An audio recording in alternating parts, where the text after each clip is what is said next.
कहानी कोसी का घटवार। ये कहानी लिखी शेखर जोशी ने।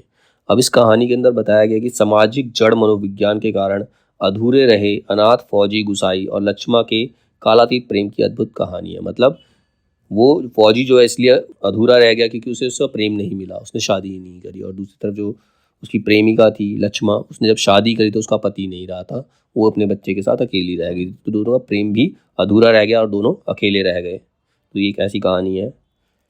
इसके उद्धरण है, सूखी नदी के किनारे बैठा गुसाई सोचने लगा, क्यों उस व्यक्ति को लौटा दिया। लौट तो वह जाता ही, घट के अंदर टच पड़े पिसान को के थैले को देखकर 2-4 क्षण की बातचीत का आसरा ही होता।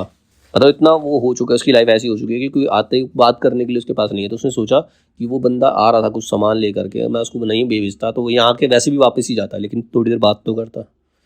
कभी कभी गुसाई को यह अकेलापन काटने लगता है। सूखी नदी के किनारे का यह अकेलापन नहीं, जिंदगी भर साथ देने के लिए जो अकेलापन उसके द्वार पर धरना देकर बैठ गया। मतलब वो जिंदगी भर अकेला ही रहने वाला है, यह अकेलापन कभी दूर होने वाला नहीं है। जिसे अपना कह सके ऐसे किसी प्राणी का स्वर उसके लिए है ही नहीं, क्योंकि उसका अपना कोई भी नहीं है।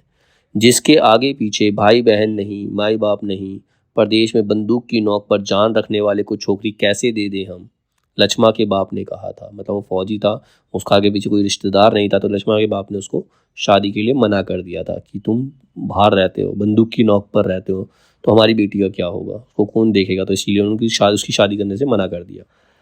गंगनाथ च्यू की कसम, जैसा तुम कहोगे मैं वैसा ही करूंगी, और आंखों में आंसू भरकर लक्ष्मा ने कहा था। तो उस टाइम ने लक्ष्मण ने उसने कहा था, भगवान की कसम खा के बता दो, जैसा तुम कहोगे मैं वैसा ही करूंगी। वर्षों से वह सोचता आया है, कभी लक्ष्मा से भेंट होगी तो वह अवश्य कहेगा कि वह गंगनाथ का जयकारा लगाकर प्रायश्चित जरूर कर लेवे। देवी देवताओं की झूठी कस्में खाकर उन्हें नाराज करने से कोई लाभ नहीं है, क्योंकि उसने उसकी बात तो मानी नहीं थी। कलाई के पहने हुए चांदी के कड़े जब कभी आपस में टकरा जाते तो खन खन का एक अत्यंत मधुर स्वर निकलता।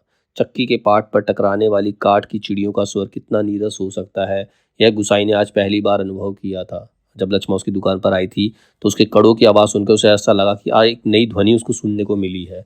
जो वो डेली सुनता है वो कितनी नीरस ध्वनि है, उसमें कोई रस नहीं है। दुख तकलीफ के वक्त ही आदमी आदमी के काम नहीं आया तो बेकार। साला कितना कमाया, कितना फूका हमने इस जिंदगी में, है कोई हिसाब, पर क्या फ़ायदा, किसी के काम नहीं आया। इसमें एहसान की क्या बात है, पैसा तो मिट्टी है, किसी के काम नहीं आया तो मिट्टी, एकदम मिट्टी। जब उसको पैसे देने लगता है लक्ष्मण मना करती है तो उसको बताता है कि ये पैसा बेकार है जब तक किसी के काम ना आए। ऐसा गुसाई ने लक्ष्मण से कहा था। गंगनाथ दाहिने रहे तो भले बुरे दिन निभ ही जाते हैं, जी पेट का क्या है, घट के खप्पर की तरह जितना डालो कम हो जाए। अपने पराये प्रेम से हंस बोल दे तो वह बहुत है दिन काटने के लिए। अब लक्ष्मण गुसाई से उसके बात का उत्तर देती है कि गंगनाथ जी चाहेंगे तो सब कुछ निभ जाएगा, पेट का क्या है, इसमें जितना डालो उतना कम है, मतलब जितना खाओ उतनी ही भूख है। अब ये जो दिन है ये दिन भी कट जाते हैं, कि कोई अपना बोलने वाला हो, हंस बोल ले, उसी से वही बहुत है। तो ये लक्ष्मण ने गुसाई से कहा था। घर के अंदर काठ की चिड़िया भी किट किट की आवाज़ कर रही थी, चक्की का पाट खिसर खिसर चल रहा था और मधानी की पानी काटने की आवाज़ आ रही थी, और कहीं कोई स्वर नहीं, सब सुनसान निस्तब्ध। मतलब लक्ष्मण के चले जाने के बाद अब गुसाई की झोपड़ी में वही नीरसता रह गई, वही अकेलापन रह गया।